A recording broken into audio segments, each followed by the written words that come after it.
नमस्कार, मैं हूं आपके साथ आस्था कौशिक। कोशिश थी बीएसपी को आईएनडीआईए गठबंधन में शामिल करने की, लेकिन उससे पहले ही विपक्ष की उम्मीदों पर मायावती ने पानी फेर दिया और साफ कह दिया, ना इधर ना उधर। 24 में बसपा का एकला सफर, क्योंकि मायावती लोकसभा चुनाव अकेले दम पर लड़ना चाहती हैं और बिना किसी से गठबंधन किए 24 के रण में उतरना चाहती हैं। और इसके पीछे मायावती ने क्या तर्क दिया, वो भी इस रिपोर्ट के जरिए आपको दिखाते हैं। पूरी तैयारी व दमदारी के साथ अकेले ही लड़े। गिरगिट की तरह अपना रंग बदला है, तो उससे भी पार्टी के लोगों को जरूर सावधान रहना है। जन्मदिन पर मायावती का इंडी गठबंधन को रिटर्न गिफ्ट महंगा पड़ने वाला है, क्योंकि जिस शिद्दत से कांग्रेस और अखिलेश बीएसपी को इंडिया गठबंधन का हिस्सा बनाने की जी तोड़ कोशिश कर रहे थे, उसे बड़ा झटका लगा है। मायावती ने न सिर्फ कांग्रेस की उम्मीदों पर पानी फेरा, बल्कि अखिलेश यादव को भी आईना दिखा दिया। मायावती ने साफ कर दिया कि वो ना तो एनडीए के साथ हैं और ना ही इंडिया गठबंधन के साथ। वो एकला चलो की राह पर प्रतिबद्ध हैं। जल्दी ही घोषित होने वाले लोकसभा के ये आम चुनाव यहाँ गरीबों एवं उपेक्षित वर्गों में से विशेषकर दलितों, आदिवासियों, अति पिछड़े वर्गों, मुस्लिम व अन्य धार्मिक अल्पसंख्यक समाज के लोगों के बलबूते पर ही पूरी तैयारी व दमदारी के साथ अकेले ही लड़ना है। मायावती ने किसी भी गठबंधन में नहीं जाने की तस्वीर भी साफ की। उन्होंने कहा, गठबंधन करने से पार्टी को फायदा कम, नुकसान ज्यादा होता है और बीएसपी का वोट प्रतिशत भी घट जाता है। इससे गठबंधन के सहयोगी दल को फायदा पहुंच जाता है। ऐसे में वो अकेले 2024 का चुनाव लड़ेंगी। अपने जन्मदिन के मौके पर मायावती ने कई सारी सियासी स्थितियों से पर्दा उठाते हुए साफ कर दिया है कि वो इंडिया गठबंधन का पार्ट नहीं बनने वाली हैं और इस चुनाव में वो अकेले ही चुनाव लड़ेंगी। एक तरफ उस मायावती पार्टी पर जहां हमलावर दिखी, वहीं पर अयोध्या में होने वाली प्राण प्रतिष्ठा का उन्होंने स्वागत किया है। दरअसल पिछले कुछ दिनों से अखिलेश यादव कभी मायावती के विरोध में बयानबाजी कर रहे थे, तो कांग्रेस से नसीहत मिलने के बाद सम्मान की बात करने लगे थे। ऐसे में मायावती ने अखिलेश यादव का बिना नाम लिए अपने कार्यकर्ताओं को गिरगिट जैसे रंग बदलने वालों से सावधान रहने की हिदायत दी। विपक्ष के इंडिया गठबंधन को लेकर जिस प्रकार से सपा मुखिया ने एक सोची समझी रणनीति के तहत बीएसपी के लोगों को गुमराह करने के उद्देश्य से कुछ ही घंटों के अंदर बीएसपी प्रमुख के प्रति गिरगिट की तरह अपना रंग बदला है, तो उससे भी पार्टी के लोगों को जरूर सावधान रहना है। यानी मायावती ने पहले तो गठबंधन करने की बात को सिरे से खारिज कर दिया, वहीं समाजवादी पार्टी की रणनीति से भी खुद को दूर कर लिया। ऐसे में अब घबराहट इंडिया गठबंधन के तमाम दलों की शुरू हो गई है, क्योंकि मुस्लिम वोट बंटने से बीजेपी को फायदा होगा। एसपी के मुस्लिम वोट बैंक में सेंध लगेगी, मायावती के दलित वोट बैंक में बिखराव होगा। सबका साथ वाली नीति से बीजेपी को फायदा होगा। एसपी के दलित वोटर में फूट की स्थिति होगी। पिछड़े अति पिछड़े वोट बैंक में भी बिखराव होगा। और इसी कश्मकश में अब कांग्रेस से लेकर समाजवादी पार्टी के नेता मायावती के फैसले से परेशान हैं। आज की राजनीतिक तकाजा यही है कि भारतीय जनता पार्टी, जिसको सिर्फ 37.8% वोट मिला था 2019 के चुनाव में, उसके खिलाफ ये 62.2% वोट एकजुट हो जाता तो भाजपा को हम 100 सीटों पर समेट देते। जरूरत थी सब मिलकर चुनाव लड़ते। कोई बात नहीं, ये उनके अपने विचार हैं। गठबंधन के बाद जब वो आएंगी चुनाव में, जब हम सरकार गठित कर रहे होंगे, गठबंधन में उनका स्वागत होगा। तो जिस मुहावरे का प्रयोग बहुजन समाज पार्टी से हुआ है, हमको लगता है कि भारतीय जनता पार्टी के दबाव प्रभाव में उनको आगे करके दलित पीड़ित शोषितों के जो संविधान को बचाने की और आरक्षण को बचाने की लड़ाई चल रही है, उसको प्रभावित करने के लिए बोला जा रहा है। हाथ कंगन को आरसी किया। बहुजन समाज पार्टी की 0 सीटें थी, 10 हुई। हमारे साथ आए तो 10 लोकसभा हुई। हमारे साथ से अकेले लड़े तो 1 विधानसभा रह गई। हालांकि मायावती का ये फाइनल फैसला है, क्योंकि इससे पहले भी वो एकला चलो की बात कह चुकी हैं। लेकिन कांग्रेस की तरफ से मायावती को गठबंधन का हिस्सा बनाने की पुरजोर कोशिश हुई। अब मायावती ने साफ कर दिया तो विपक्षी गठबंधन की धड़कनें बढ़ गई हैं। Bureau report, news 18।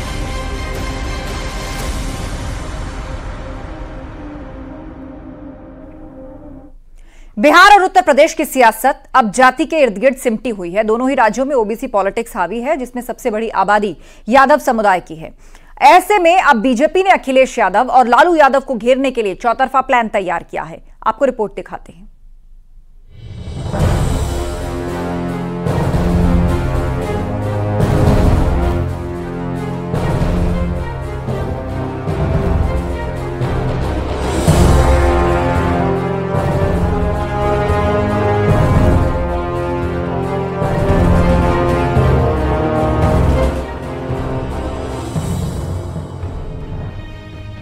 राम की राजनीति में फंसे समाजवादी पार्टी को अब कृष्ण वाले संदेश से निपटाने की कोशिश हो रही है।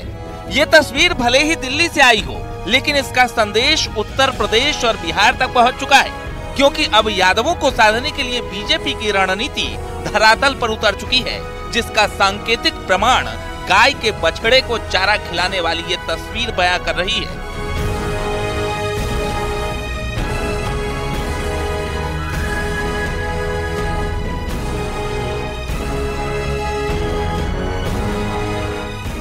बीजेपी ने बिहार में लालू यादव और यूपी में अखिलेश यादव के कोर वोट बैंक में सेंधमारी के लिए खास प्लान तैयार किया है, जिसके लिए ब्रह्मास्त्र के रूप में मध्य प्रदेश के सीएम मोहन यादव को आजमाने जा रही है। तो दूसरी तरफ उत्तर प्रदेश में अब यादव मंच तैयार हो चुका है, जहां जुटान भले ही यादव का हो, लेकिन निशाना सीधे अखिलेश यादव पर रहा। जो राम का नहीं हुआ वो कृष्ण का कैसे हो सकता है? आप मेरी बात को समझ रहे होंगे। जो प्रभु राम का नहीं हुआ वो कृष्ण का कैसे हो सकता है, और जो कृष्ण का नहीं हुआ वो यदुवंशी कैसे हो सकता है? ये न कृष्ण के हैं, ये न राम के हैं, और न किसी काम के हैं। ये केवल अपने परिवार की बात करने वाले हैं। उत्तर प्रदेश के डिप्टी सीएम ब्रजेश पाठक ने साफ कर दिया कि जो राम का नहीं हुआ वो कृष्ण का कैसे हो सकता है, क्योंकि जिन्होंने यादवों के नाम पर राजनीति की, उनका भगवान से ही मोह भंग हो चुका है। ऐसे में अब यादव मंच से यादवों को नसीहत दी जा रही है। यादव मंच से ऐलान हुआ कि यादवों को मुसलमान बनने से रोकना है। यादवों से बढ़कर कोई भी सनातनी नहीं है। धर्म की स्थापना भगवान श्री कृष्ण ने की थी। राम कृष्ण विरोधियों का बहिष्कार होगा। यानी अखिलेश यादव को श्री राम और श्री कृष्ण का विरोध महंगा पड़ने वाला है। यादवों को मुसलमान बनाने से रोकना है, यादवों को भगवान श्री कृष्ण जन्म स्थान से जोड़ना है, यादवों को किसी भी हालत में मुसलमान नहीं बनने देना है और न उस राह पे जाने देना है। यादवों से बड़ा कोई सनातनी नहीं रहा है धरती पे, चाहे पूरब से शुरू करिए पश्चिम तक और उत्तर से शुरू करिए दक्षिण तक। इस धर्म की स्थापना ही हमारे आराध्य भगवान श्री कृष्ण ने की थी। इस चुनाव में कोई भी ऐसा व्यक्ति सदन में नहीं जाएगा जो राम और कृष्ण का विरोध करेगा, और कोई ऐसा व्यक्ति तो खास तौर पे नहीं जाएगा जो श्री कृष्ण जन्मभूमि न गया हो अभी तक। दरअसल ये लड़ाई किसी खास वर्ग से नहीं, बल्कि मान सम्मान की है। यही वजह है कि बीजेपी ने मध्य प्रदेश में मोहन यादव का ट्रम्प कार्ड चला है, जो लालू यादव और अखिलेश यादव के लिए खुली चुनौती है, क्योंकि बिहार और उत्तर प्रदेश की सियासत अभी भी जाति के इर्द गिर्द सिमटी हुई है। बिहार में 14% यादव मतदाता हैं, यूपी में 10% के करीब यादव वोटर।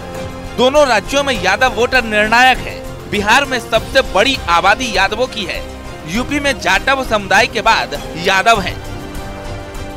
यानी दोनों ही राज्यों में यादव वोटर विपक्षी दल के लिए मजबूत वोट बैंक है। यूपी में सपा का तो बिहार में आरजेडी का है। ऐसे में राम के बाद कृष्ण का संदेश और यादव मंच से सनातनी उद्घोष 24 में विपक्ष को खामोश करने के लिए काफी है। और ये रणनीति तब और असरदार हो जाती है जब बीजेपी के पास मोहन यादव जैसा ब्रह्मास्त्र हो। Bureau report, news 18। राम मंदिर मुद्दे पर कांग्रेस बुरी तरह फंस चुकी है, क्योंकि सोनिया गांधी समेत पार्टी के शीर्ष नेतृत्व ने 22 जनवरी प्राण प्रतिष्ठा का न्योता ठुकरा दिया। वहीं आज कांग्रेस के कई नेता अयोध्या पहुंचे। इस दौरान कांग्रेस नेताओं ने सरयू में स्नान किया। भगवान को आस्था का प्रतीक बताया। और यूपी कांग्रेस प्रमुख अजय राय ने पार्टी नेता अविनाश पांडे, दीपेंद्र हुड्डा, अखिलेश प्रताप सिंह के साथ अयोध्या में सरयू नदी में डुबकी लगाई। इस दौरान कांग्रेस नेताओं ने कहा, भगवान राम हमारी आस्था के प्रतीक हैं। हमारा मानना है कि राम सबके हैं, भगवान राम हर व्यक्ति के भीतर हैं। सरयू जी का आज मकर संक्रांति पे सरयू जी का स्नान, उसके बाद हनुमानगढ़ी का दर्शन, फिर रामलला का दर्शन और निश्चित तौर से जय जय सिया राम होगा। आज जय सिया राम भगवान का दर्शन करके और आशीर्वाद हम लोग लेंगे। आज कोई राजनीतिक इस पर हम लोग बयान नहीं करेंगे, आज केवल जय जय सिया राम भगवान का दर्शन करने आए। आज संक्रांत का दिन है। संक्रांत का दिन बहुत शुभ होता है, बहुत मान्य होता है और संक्रांत के दिन हम लोग यहाँ पर आकर मंदिर में मत्था टेकना चाहते थे, पूजा अर्चना करना चाहते थे, जो हमारे पूर्वजों ने की है। हम रामलला के दर्शन के लिए आए हैं। इसको पॉलिटिकल बताना भाजपा की गलती है, भाजपा का पाप है।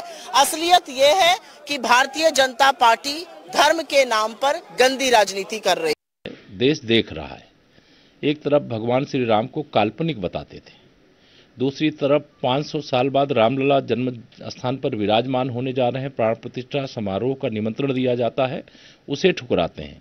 तीसरी तरफ अपने कुछ नेताओं को दर्शन के लिए भेज देते हैं। तो दुविधा में दोनों गए, माया मिली न राम।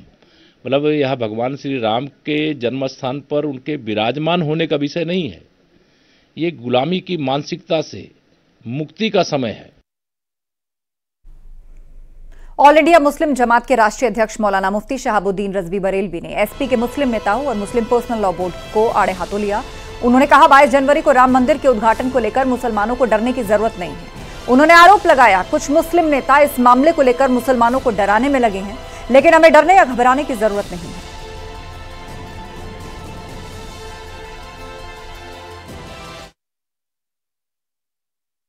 कि 22 जनवरी को प्रधानमंत्री राम मंदिर का इफ्तिताह करेंगे, इस मामले को लेकर के देश भर के बड़े बड़े जो मुस्लिम लीडरान हैं वो मुसलमानों को डरा रहे हैं और भयभीत कर रहे हैं। तो इससे मुसलमान होशियार रहे, आगाह रहे और किसी से डरने की और खौफ खाने की जरूरत नहीं है। डराने का काम कौन लोग कर रहे हैं, इनको समझने की जरूरत है। बदरुद्दीन अजमल साहब, असदुद्दीन ओवैसी, मौलाना महमूद बदरी साहब, मुस्लिम पर्सनल बोर्ड के लोग और डॉक्टर शफीकुर रहमान बख्श, डॉक्टर एसटी हसन, ये जो मुस्लिम लीडरान हैं, ये मुसलमानों को डरा रहे हैं और कह रहे हैं कि अगर ऐसा कुछ होगा तो हिंदुस्तान के हालात खराब होंगे। बीजेपी आज देश भर में दीवार लेखन अभियान कर रही है और उसी क्रम में बीजेपी के राष्ट्रीय अध्यक्ष जेपी नड्डा ने दिल्ली में दीवार पर कमल की तस्वीर बनाई। तो जेपी नड्डा, उन्होंने खुद दीवार पर कमल की तस्वीर बनाई। बीजेपी दीवार लेखन अभियान की शुरुआत कर चुकी है और भाजपा अध्यक्ष जेपी नड्डा ने इस अभियान का आगाज किया है। दीवार पर खुद उन्होंने कमल की तस्वीर बनाई, जो कि बीजेपी का चुनाव चिन्ह है। 2024 के लिए बीजेपी का यह अभियान है, दीवार लेखन अभियान, जहां पर पार्टी चुनाव प्रचार इस तरह करेगी। बीजेपी अध्यक्ष ने इस अभियान की शुरुआत की है और दिल्ली में उन्होंने कमल की आकृति बनाई।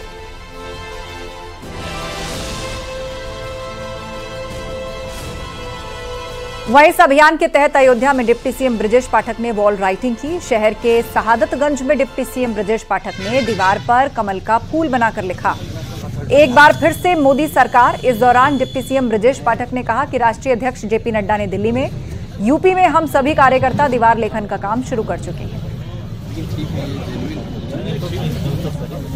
और उत्तर प्रदेश में हम सभी कार्यकर्ता, हमने आज यहाँ अयोध्या में प्रारंभ किया है। आप देख रहे हैं दीवार पर कमल चुनाव चिन्ह अंकित अभी हमने किया है और हम पूरे प्रदेशवासियों से अपील करते हैं, जहाँ भी साफ सुथरी दीवार हो, बेहतर ढंग से, सुव्यवस्थित ढंग से एक बार फिर मोदी सरकार और चुनाव चिन्ह कमल का फूल अंकित करके उत्तर प्रदेश के विकास में, चतुर्मुखी विकास में सहायक बने, भागीदार बने। 22 तारीख को अद्भुत अविस्मरणीय क्षण आने वाला है, जब प्रभु रामलला अपने मंदिर में पधारेंगे और पूरा ब्रह्मांड इंतजार कर रहा है और हम सब कार्यकर्ता भी बेसब्री से इंतजार कर रहे हैं। केंद्रीय गृह मंत्री अमित शाह ने अहमदाबाद में उत्तरायण यानी मकर संक्रांति का पर्व मनाया। बीजेपी विधायक और कार्यकर्ताओं के साथ अमित शाह ने पतंग उड़ाई। उत्तरायण उत्सव पर गृह मंत्री अमित शाह ने जगन्नाथ मंदिर में पूजा अर्चना की। गुजरात के मुख्यमंत्री भूपेंद्र पटेल ने मकर संक्रांति के अवसर पर राज्य में धार्मिक स्थलों की सफाई के 1 सप्ताह तक चलने वाले अभियान की शुरुआत की।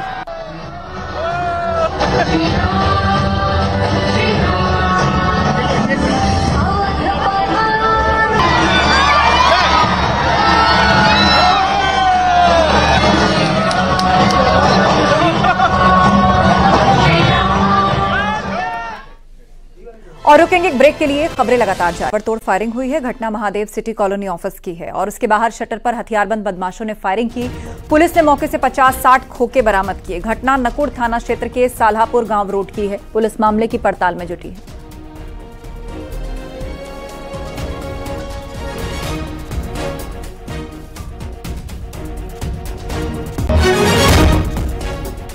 सहारनपुर में चोरों ने बंद पड़े मकान में चोरी की घटना को अंजाम दिया और आरोप के मुताबिक छत के रास्ते घर में घुसे चोरों ने अलमारी के ताले तोड़कर लाखों रुपए की चोरी की। बताया जा रहा है कि 2 दिन पहले मुकेश खुराना अपने परिवार के साथ बेटे के पास दिल्ली गए थे। चोर घर में रखे सोने चांदी के आभूषण समेत करीब 2.5 लाख रुपए की नकदी लेकर फरार हो गए। चोरी की सूचना पर पहुंची पुलिस मामले की जांच में जुटी। थाना सदर बाजार क्षेत्र की घटना है।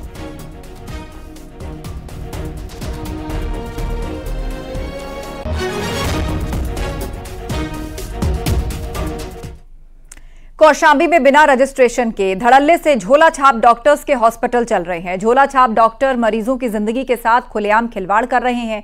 ऐसा ही एक वीडियो कड़ा ब्लॉक के संभुई गांव से सामने आया। इस वीडियो में एक झोला छाप डॉक्टर खुले आसमान के नीचे बेड डालकर मरीजों का इलाज कर रहा है। बिना रजिस्ट्रेशन के वो धड़ल्ले से हॉस्पिटल चला रहा है। वीडियो का संज्ञान लेते हुए सीएमओ ने कार्रवाई का आश्वासन दिया है।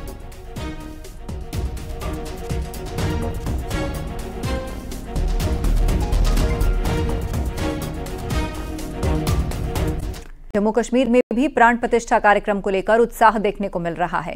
उरी की रहने वाली 19 साल की बेटी बतूल जहरा ने रामलला की प्राण प्रतिष्ठा को लेकर भजन गाया।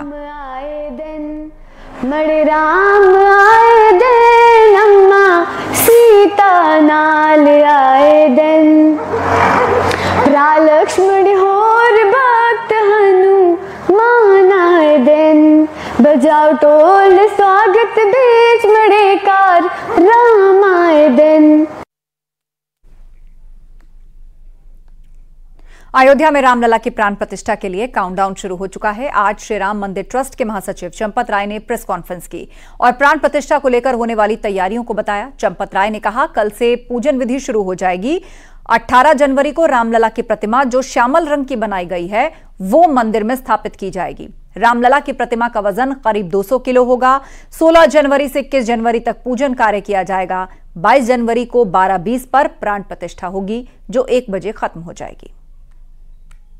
प्राण प्रतिष्ठा की पूजन विधि कल 16 जनवरी से प्रारंभ हो जाएगी।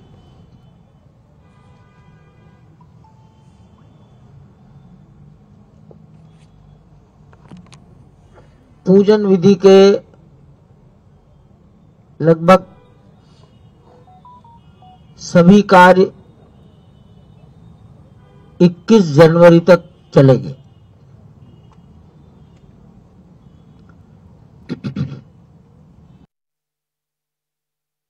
प्राण प्रतिष्ठा शायद दोपहर के 1 बजे तक पूरी हो जाएगी। 12:20 से प्रारंभ होकर 1 बजे तक पूरी हो जाएगी। ये प्लानिंग की जा रही है।